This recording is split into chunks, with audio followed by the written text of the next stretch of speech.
Abukay National High School, tinalakay ang wastong pamamahala ng basura sa ikatlong araw na aktibidad. Ang buong detalye ng balita nasa linya sa Megavo Patrol number 24. Babalik sa SM Alvin Lozano. Bicol Network News Report!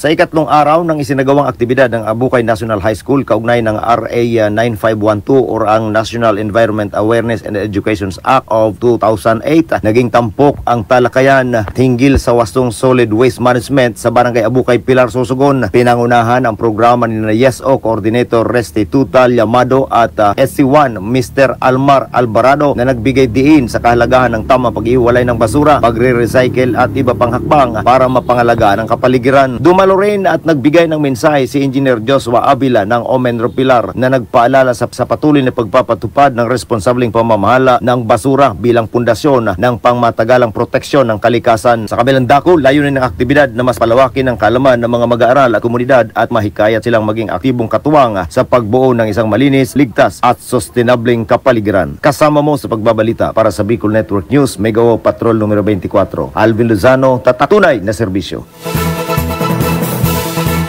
Maraming salamat, Megavo Patrol number 24, SM Alvin Lozano.